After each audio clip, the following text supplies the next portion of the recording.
Pertanyaan kedua, mengapa kita harus mencuci tangan, menggunakan masker dan menjaga jarak? Setiap kita pasti berbeda konsepsinya. Saya membersihkan tangan, tujuan saya ini.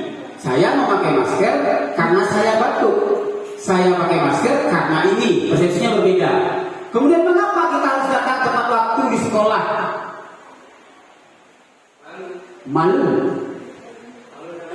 Malu sama murid. Kemudian siswanya kenapa datang terlambat? Malu dengan kawannya. Sekarang kita lihat 3 motivasi perilaku manusia. Pertama, motivasi eksternal. Untuk menghindari ketidaknyamanan atau hukuman, apa yang akan terjadi apabila saya melakukannya? Apa yang akan terjadi apabila saya tidak melakukannya? Ini sebuah pertanyaan yang motivasinya eksternal, di luar kita. Kemudian motivasi eksternal yang kedua, apa yang akan saya dapatkan apabila saya melakukannya? Ini pertanyaan juga. Kemudian ada motivasi internal, tujuan disiplin positif. Saya akan menjadi orang yang seperti apabila saya melakukannya. Saya akan menjadi orang yang seperti apabila saya melakukannya.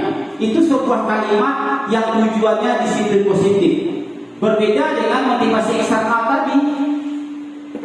Apa yang terjadi apabila saya tidak melakukannya? Apa yang akan saya dapatkan apabila saya melakukannya? Maka kalimat yang tepat itu yang dibawa. Saya akan menjadi orang yang seperti apabila saya melakukannya.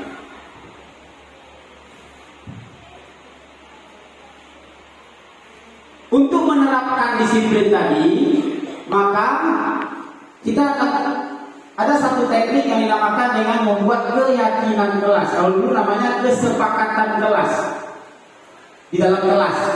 Ternyata kesepakatan kelas itu kalau kita terapkan ternyata ya sangat ampuh. Ini berbeda dengan kesepakatan sekolah ya. Ini kesepakatan kelas. Yang sekarang namanya keyakinan kelas, yang membuat siswa, yang menyampaikan kesepakatannya mereka, yang menyepakati mereka yang melakukan sesuai dengan yang mereka sepakati. Keyakinan kelas adalah nilai-nilai kebajikan atau prinsip-prinsip universal yang disepakati bersama secara universal, lepas dari latar belakang suku, negara, bahasa maupun agama. Saya sudah lakukan di beberapa kelas membuat semacam kesepakatan. Memang masih agak lambat perjalanannya karena mereka menganggap itu hukuman. Padahal tidak. Kita mau kesepakatan kelas itu bagaimana mereka lama-lama menyadari kalau mereka terlambat, mereka malu. Sekarang kalau yang sekarang bisa lakukan itu, kalau mereka terlambat, mereka minta begini aja, kami baca Pancasila Pak. Jadi ketika mereka terlambat, mereka baca Pancasila di depan kelas tanpa kami hiraukan.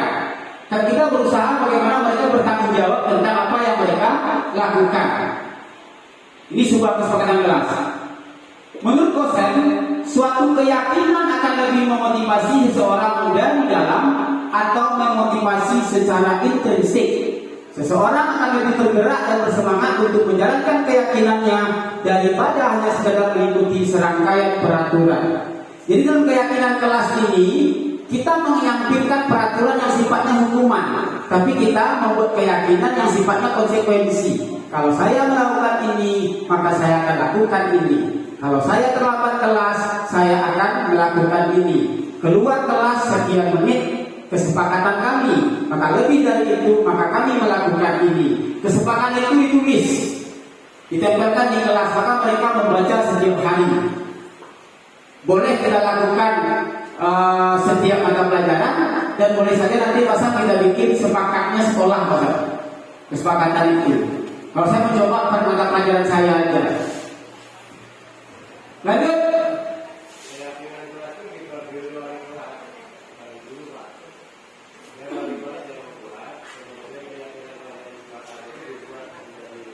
Ya, seharusnya kalau bisa yang membuatnya wali kelas.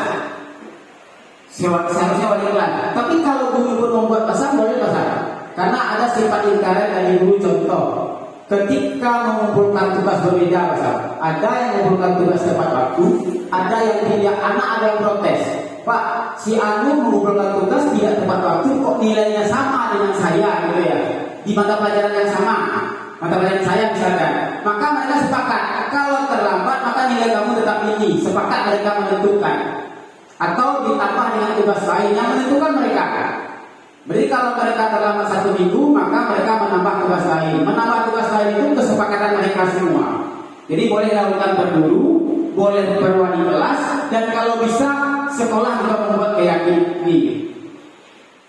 Sekarang kita lihat pembentukan keyakinan kelas.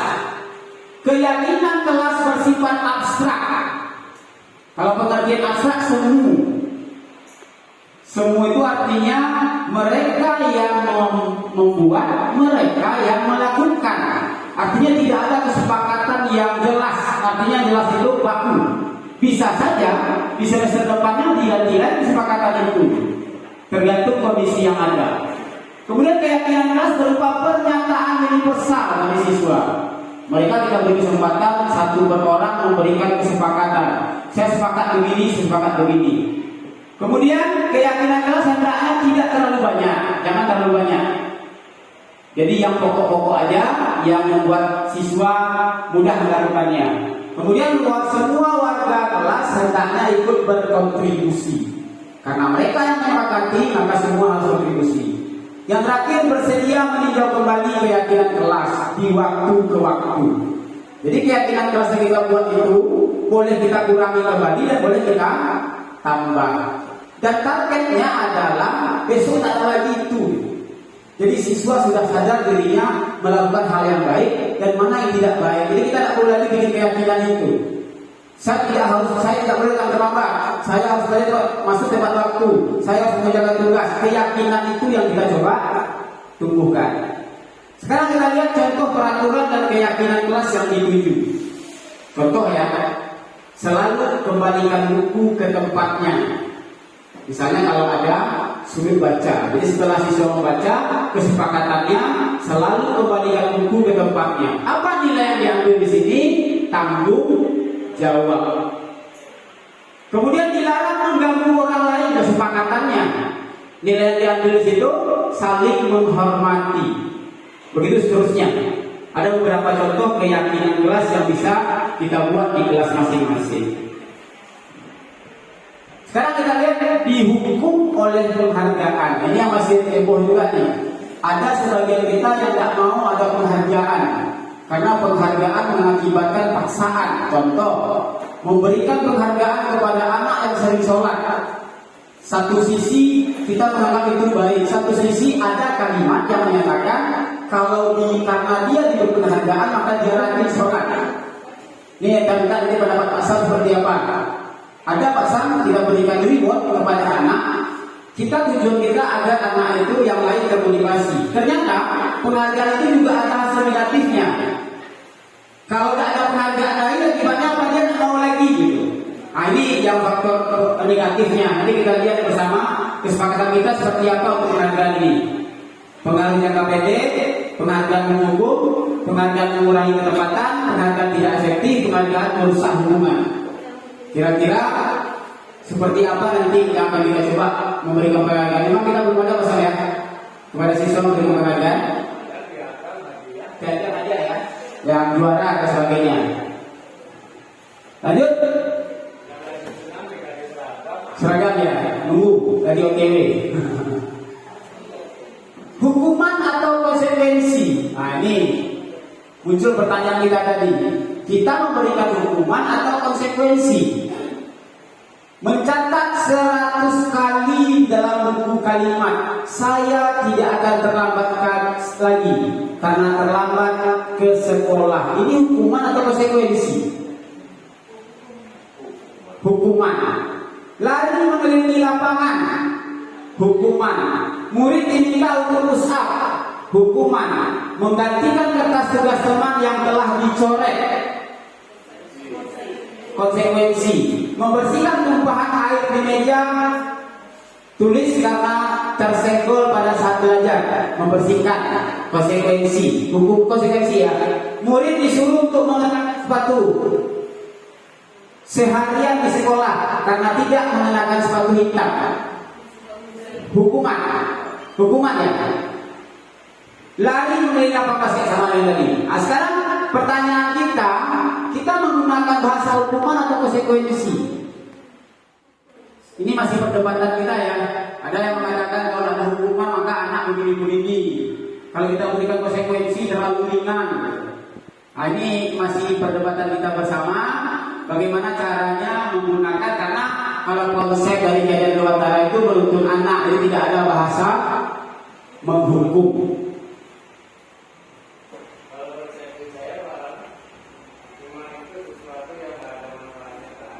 Sesuatu yang ada manfaatnya, maka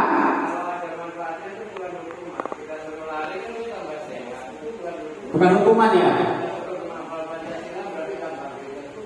Bukan hukuman, namanya konsekuensi. Berarti semua kita lakukan ini konsekuensi. Kalau manfaatnya kembali ke anak, ya maka kalimat apa yang kita gunakan sekarang? Kalau guru olahraga misalnya kita menyuruh anak memungut sampah, sekarang pertanyaan kita apakah itu hukuman atau konsekuensi? Konsekuensi karena ya berarti ada cara kita menggunakan kalimat tidak menghukum gitu ya, jadi menggunakan kesadaran mereka tentang apa yang mereka lakukan. Sekarang kita lihat perbedaan hukuman dengan konsekuensi. Sesuatu yang menyakitkan harus terjadi. Sesuatu yang harus terjadi. Kalau hukumannya menyakitkan, mencubit, berarti itu hukumannya. Berarti kalau konsekuensinya sesuatu yang harus terjadi. Membuat anak sakit ya, tadi membuat anak merasa tidak nyaman dalam jangka waktu pendek, anak menghargai disiplin. Itu dia. Jadi kita tidak menggunakan secara fisik, tapi anak merasa tidak nyaman dengan apa yang mereka lakukan. Ketika dia melakukan malu, kalau dia malu, ada yang kita coba buat anak itu tidak melakukan secara fisik. Kemudian mendorong anak menyakiti diri sendiri. Konsekuensinya, kalau dalam konsekuensi mendorong anak agar mudah menyesuaikan diri.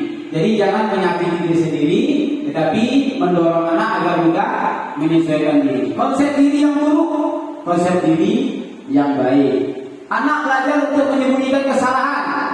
Anak belajar untuk mematuhi peraturan yang ada. Marah, rasa bersalah, dipermalukan, merasa tidak dihargai, itu hukuman. Caranya kehilangan hak, dibuat tidak nyaman, diasingkan untuk sementara, time out. Jadi berusaha kita mencoba membuat semacam konsekuensi, tidak hukuman yang menyakiti. Ada 4 kebutuhan dasar. Belonging, apa itu? Belonging, memiliki ya, rasa sayang gitu ya. Power, kekuatan. Freedom, bebas. Fun, bahagia. Jadi ternyata kita harus memberikan 4 kebutuhan dasar itu ke anak. Rasa sayang, kekuatan apa yang mereka miliki, kebebasan, kemudian fun, dalam tanda kutip ada aturan-aturan tertentu. Kata bebas berarti bebas semaunya saja. Ya, cinta, kasih sayang, penguasaan, kebebasan dan kesenangan. Contoh kebutuhan dasar. Ibu guru bilang, aku tidak boleh bersenandung sewaktu mengerjakan tugas. Katanya kelas harus tenang, tidak ada suara. Padahal kan aku suka dan senang menyanyi. Kira-kira kebutuhan apa yang ada pada siswa itu ketika mereka menanyakan hal itu? Ternyata dia hobi bernyanyi, tapi kelas harus tenang. Kira-kira ketika itu terjadi, apa kebutuhan yang kita berikan ke anak yang bersangkutan? Waktu dan kesempatan kepada anak itu. Kedua, ibu guru tidak menyapaku hari ini.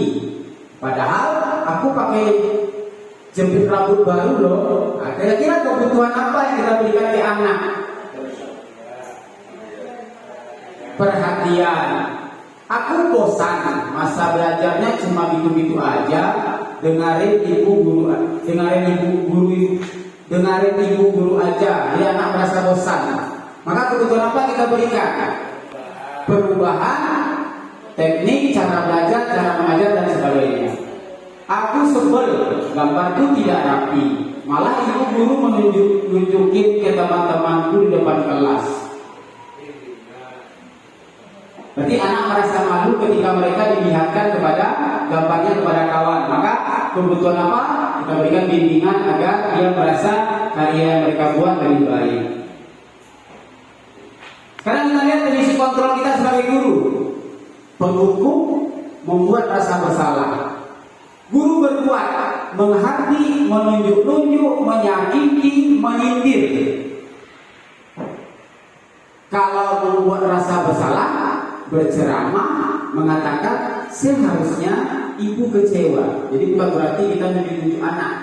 Jadi kalimatnya ibu kecewa loh dengan kamu. Kalimatnya seperti itu.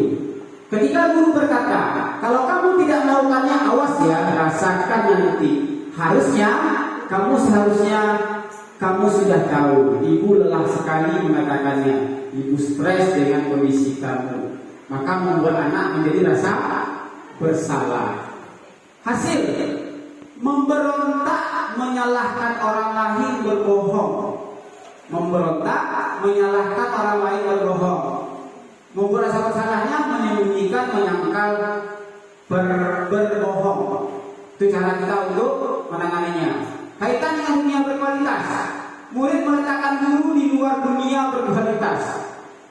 Kita meletakkan guru siswa itu di dunia luar biasa gitu. Ternyata caranya murid meletakkan guru dalam dunia berkualitas. Terbalik.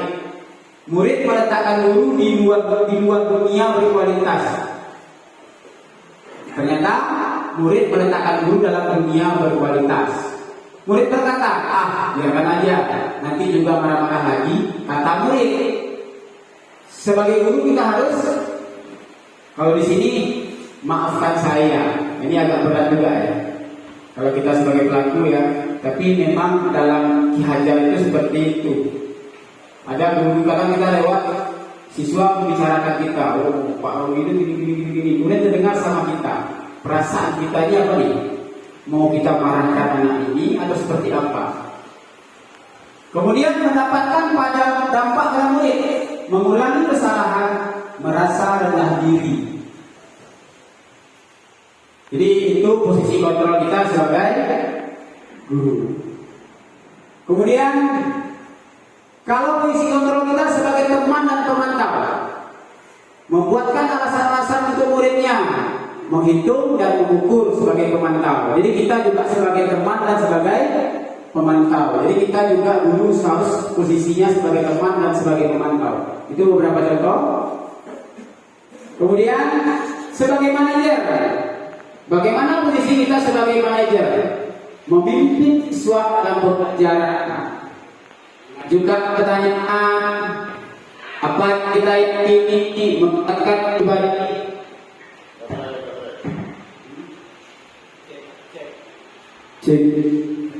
Murid meletakkan dirinya sebagai individu, bagaimana cari kebutuhan dasar, restitusi diri, cara yang paling baik untuk memperbaiki diri, fokus pada karakter, fokus pada solusi, mengembalikan murid yang berbuat salah pada kelompoknya. Jadi restitusi itu intinya adalah cara kita menangani kasus yang ada dalam kelas dan di luar kelas, baik guru, wali kelas maupun pihak sekolah.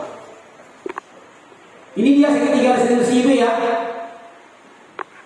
Segitiga restitusi itu bagaimana cara kita, anak ketika kita tangani dia tidak marah dengan kita dan dia tidak marah dengan lawan mereka.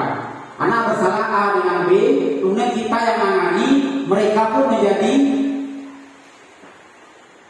saling memaafkan kembali. Yang pertama itu validasi tindakan yang salah. Kita panggil, kita tanyakan, kamu kenapa, masalahnya apa, kenapa, gitu ya. Kemudian menstabilkan identitas. emosi dia tinggi tadi, kita stabilkan kembali. Ini sebenarnya kerja BP ya, guru BP yang lebih paham ini sebenarnya.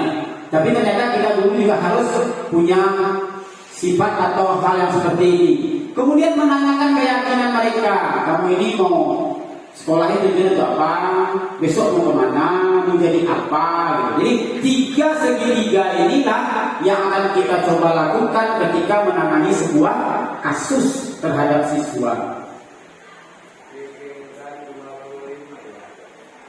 Sekarang kita lihat, pertama menstabilkan identitas. Bagaimana tekniknya? Guru berkata, berbuat salah itu hal yang manusiawi. Itu pertanyaan kita muncul. Pertama, jadi kalau berbuat salah itu biasa, namanya kita hidup. Itu pertanyaan pertama. Tidak ada